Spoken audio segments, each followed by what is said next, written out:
Naka-move on ka na ba talaga? O hindi mo lang siya nakikita kaya feeling mo okey ka na? Sorry. Pag-usapan natin ngayon ang relapse.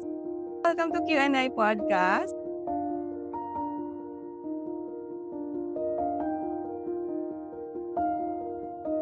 So, ngayon pag-uusapan natin ang relapse. Ano nga ba muna ang relapse first? Actually, Mm. ang relax Sorry.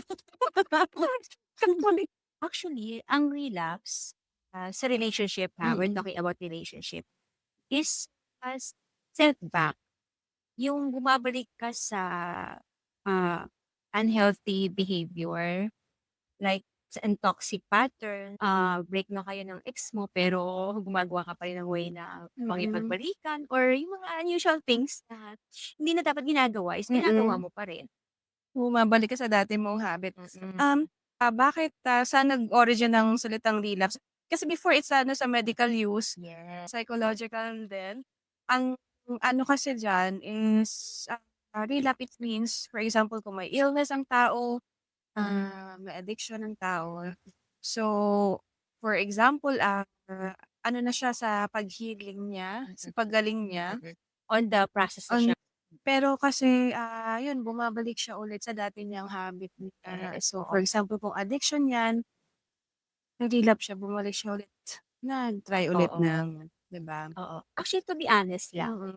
yung although nakikita ko sa social media ang word na Mm. relapse, ginagawang hashtag, ganyan, Mm.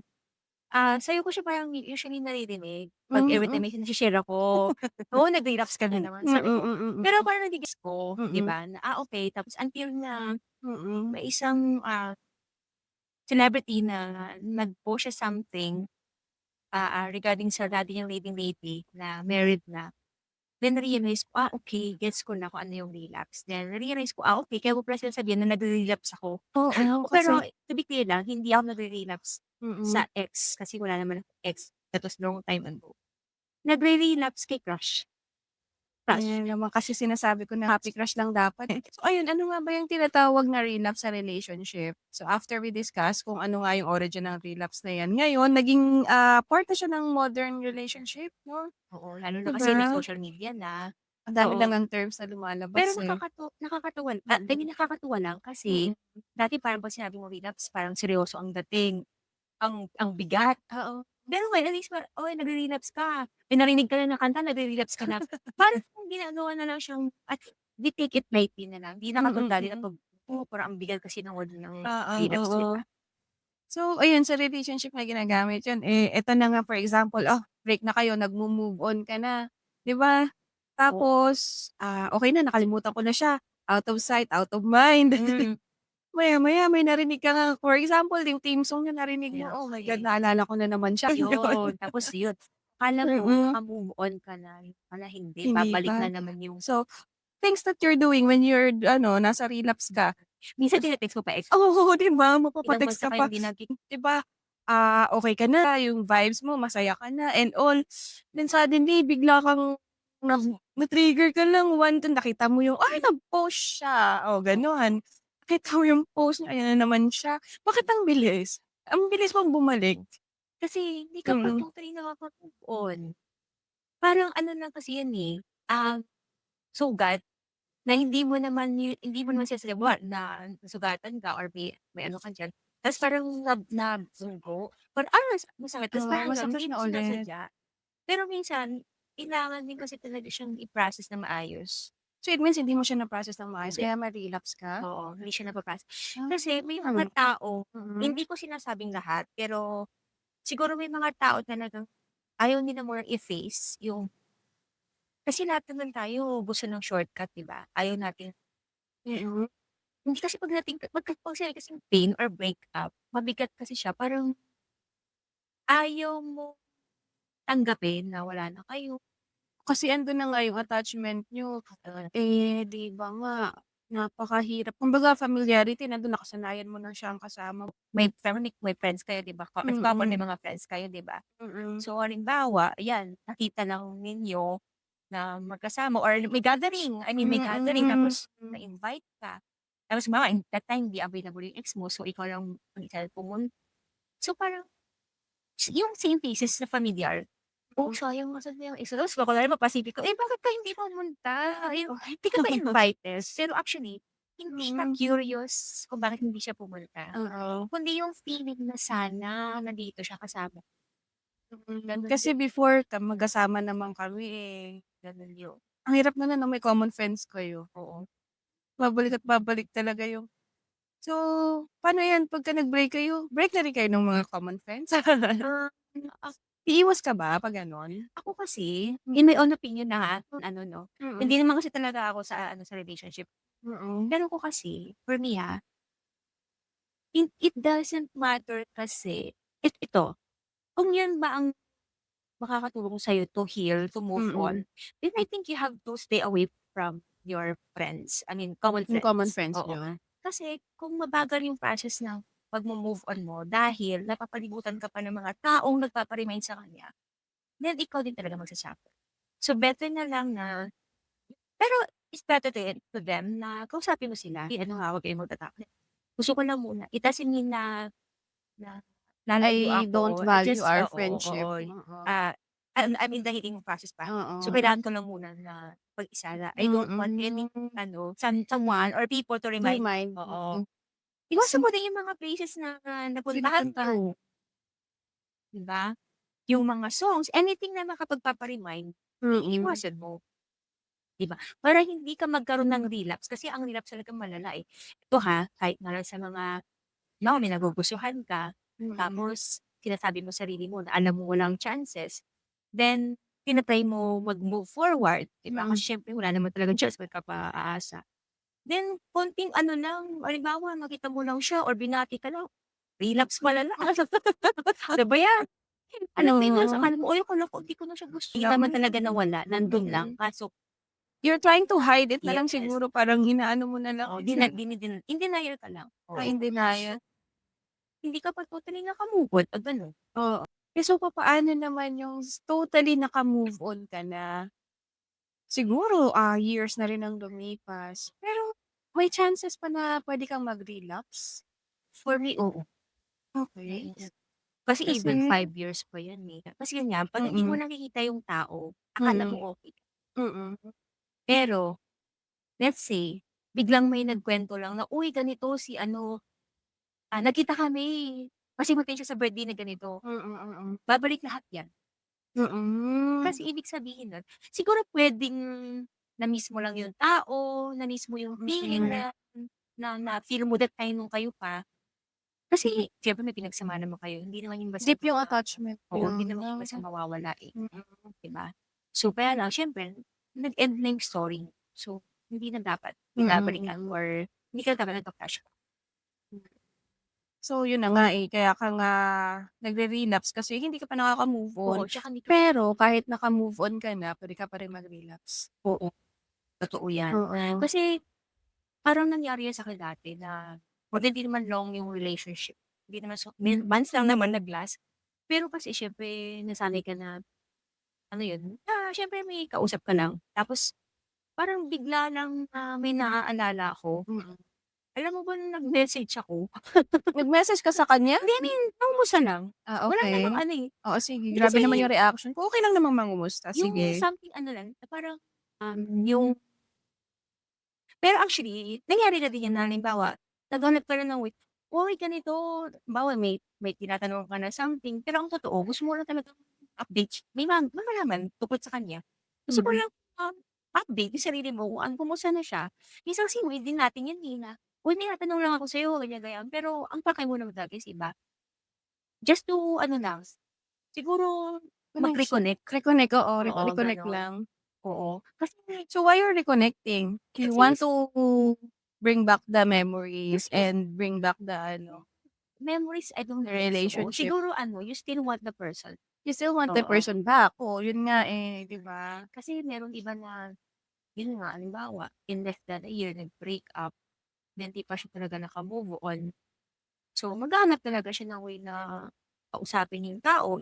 Siguro, simple text message lang, na, "Uy, how are you?" Ganyan. Then, nasa kanya na yun kung yung lalaki or yung babae na hiniwalayan na I mean na partner niya, kung i-entertain siya.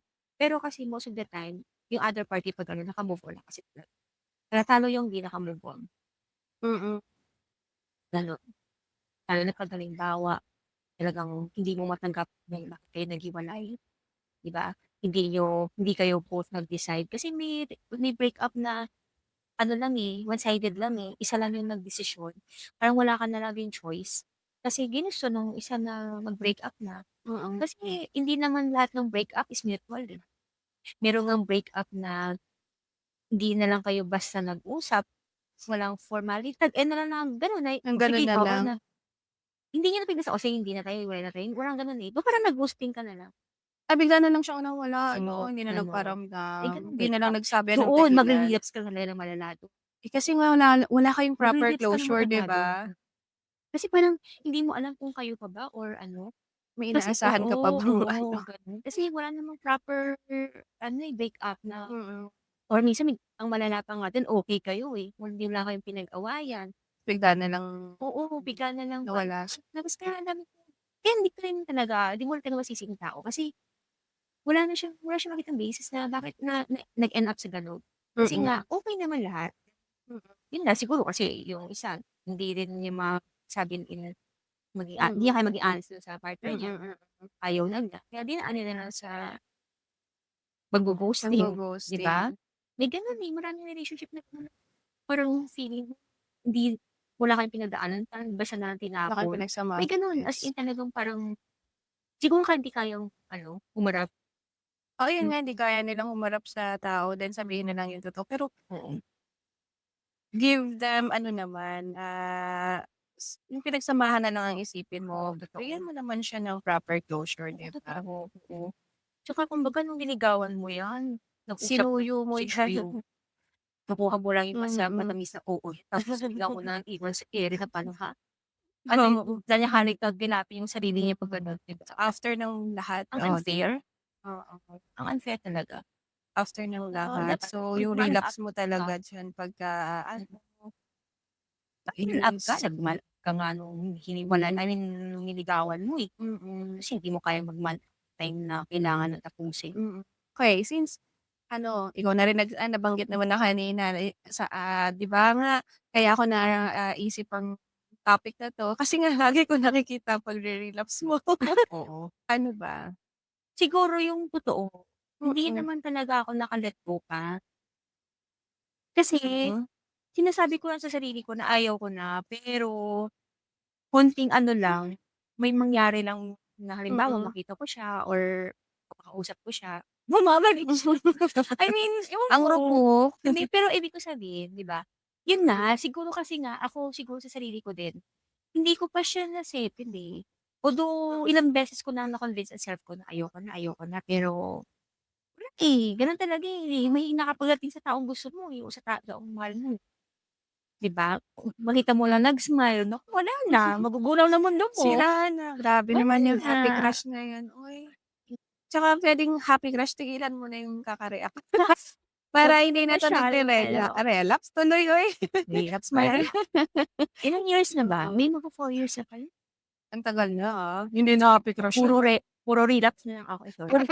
Relapse lang Puro ako. na lang relapse, eh. Mm. Pero on those people that na i-experience nila 'yan, how are you going to ano, to tell them? Paano nila ide-deal yang emotion na 'yan? Actually, Mm. para sa'kin talaga helpful na may pinagsasabihan. Yes, Yung oo. kasi hindi maganda na tinatago mo lang sa sarili Baka mo, eh. lalong magkimkim ka, Oo, 'di lalong kagaya niyan, magsasabog. sinasabi ko sa'yo, alam Mm. ko, okey na naman kaya siguro time will come na ako na rin siguro mismo magfe-fed up sa sarili ko, Mm, bakit ako nagkakaganito, hindi mm. naman worth it, hindi naman mutual. Yes, So, siguro until such time na mapagod na ako dun, yun na oo, tsaka siguro matatapos kasi hindi ano. ko pa talaga siya masyadong na-process kasi nandun pa yung Mm. 1% hope, eh. Oo, yun na nga, eh, you're clinging on that hope, that 1% hope na yan. Anyway, ang ano ko lang naman, okey sige relapse ka lang pero don't make it to the point, call those people na na-e-experience 'to. Don't make it to the point na nakaka-affect na sa mental health niyo, na nag-o-overthink na kayo, na naguguluhan na kayo, na even Confused yung kayo. 'di ba yung sarili niyo hindi niyo na rin maintindihan, 'di ba? Because it's not healthy actually. hindi maganda yung confusion regarding diyan sa, feelings niyo na 'yan. Okay, you can move on little by littles, one step at a time. Siguro relapse, okay, siguro naalala ko siya, naano ko ulit yung feelings na yon sa kanya.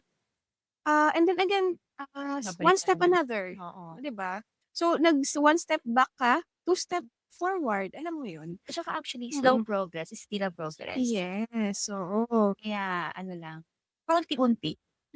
Advice ko lang din naman sa galing sa breakup or kahit sa Mm. hindi naman totally galing sa relationship, in a relationship. Kung feeling niyo Mm. nagre-relapse kayo, Mm. 'di ba? At kumbaga magkaroon na lang kayo ng bigyan niyo na lang ng peace of mind yung sarili. Kasi alam mo Yes. kung bakit? Kaya din naman nagsa-suffer hindi yung other party, hindi yung ang ibang tao. Hindi niya alam mamaya, hindi na pa niya pala alam na nagkakaganyan ka, eh. Tsaka dun sa ano naman, sa may mga exes na nagre-relapse, parang Ah, respeto na lang din dun sa ex niyo kasi hindi niyo alam baka in a mm. happy relationship na siya. Mamaya Mm. mag-text kayo diyan or mag-call, Yes, mag oo. mag-away pa sila nung Oo, parent niya. yung partner So, niya. eh, 'di ba 'pag minahal mo naman yung tao, bakit mo na lang Kaya hayaan dapat maging masaya, 'di mm. ba? And then yung ano na lang, find your own happiness. In other things, Yes, kung ayaw mo pa ng bagong relationship kasi nga hindi ka pa totally move on, hindi mo pa kayang pumasok sa bagong relationship, okay, develop yourself 'no, upskill or ano, hanap ka ng yes. mapaglilibangan mo, Oo, tama. hobby mo, Mag-ano 'di ka, ba? mag-driving ka, mag-swimming Mm, lesson, kung saan ka mag-ballet ano ka. oo, kung saan ka Oo, masaya. learn something new. Yeah. At in such time na ma-devote mo na yung sarili mo diyan, mawala na sa isip mo yung System mo gano'n. yun siya, oo. Hindi Wala mo na na yung siya relapse maalala, na magulat ka na, "Uy, okey parang pala ako, puwedeng sabihin okey. mo na, "I remember the boy but I I don't don't remember the remember the feelings feelings anymore." anymore." Oh, 'di ba? Gano'n. So, huwag mo ng pahirapan yung sarili mo. Totoo. Mahirap Um, siya actually, mm, pero kayo lang talaga makakatulong sa sarili niyo. mm. Kahit nandiyan yung mga friends niyo or family niyo, andiyan lang naman sila para makinig, pero ang magde-decide pa rin talaga niyan is kayo. Kung willing kayong wala kayong peace of mind, kung willing kayong nato-torture yung utak, then go. Pero kung hindi naman, kasi hindi rin talaga healthy na pinapahirapan mo yung sarili mo, eh, 'di ba? Oo. Okey na yung kabila, ikaw naman ang hindi. So, sino Nasa talo loop dun? ka lang ng gano'n, eh, Yes, sinong talo dun? mapag-iiwanan ka. Yes. Mapag-iiwanan ka niya, mapag-iiwanan ka ng panahon. You're stuck in that ano, eh, Mm, 'di ba? oo. Yung timeline pa dati, nakasama mo siya, lagi mong binabalik-balikan. Wala na yun. Hindi, erase Oo, na, deleted na yun sa buhay niya. mm. Talo ka talaga. Wag mo na okey, memories are there, siguro you learn the lesson, 'di ba, after ng breakup niyo. Treasure niya lang kung ano yung Treasure niyo muna lang yung pinagsamahan niyo, 'di ba? So, ayun. and for sure naman there are better men and women out there than your ex. Kaya nga ano mo yung self mo, i-develop mo yung self mo, and then alam mo yun, matatagpuan mo rin yung tamang tao para sa'yo. And for your future, at least makikilala ka niya, you're, a whole person, 'di Yes, ba? be the best version of Yes, be the yourself. best version of yourself. Oo, para at least yung, makita mo is yung tamang tao din para sa'yo. Mm, Kumbaga be the right person muna bago mo mahanap yung right person na para sa'yo. mm. Minsan sa pag-move on, kapag bumalik ang feelings, pakiramdam natin kailangan na natin bumalik sa taong yun. Pero hindi gano'n. Actually, paalala lang yun. It's a reminder that you love, but then hindi ibig sabihin nun is siya ulit ay balikan mo or siya ulit ang piliin, Yes, 'di ba? Mm. tama. Kaya nga nag-end, eh, kasi ibig sabihin not worth fighting for your relationship. Hindi na Mm, kayo tugma, so bakit pa pipilitin, 'di ba? mm, Kung hindi uukol, hindi bubukol. mm. Kaya ayun, relapse, it will be challenging, but it will be worth it. You will relapse, but it's okay, as long as you are still fighting. So, okey lang naman siguro nga nag-relapse ka. It's like a step backward, pero you step forward 2 times. Kumbaga, if you fall down once, stand up 8 times. 8 times. Ang dami naming quotable quotes tonight, 'di ba? So, ayun na nga, ang dahil sa relapse na 'to, I hope ayun natulungan namin kayo sa mga tinatago niyong feelings diyan, yung mga nagre-relapse diyan, it's okay. Yes, it's Pero, totally okay, and well, that's normal. that's normal pero don't forget to help yourself. Yes, oo. The Mm. end, kayo magsa-suffer 'pag walang May development patalo kayo slide. diyan. Okay, so thank you for watching Q&A podcast. Um, please like and subscribe. And you can also follow us on our socials. We have Q&A podcast in TikTok. We have also in Instagram. So, see, Spotify. yeah, also you can listen our conversations on Spotify. So, subscribe and like. See you there. Thank you. Thank you.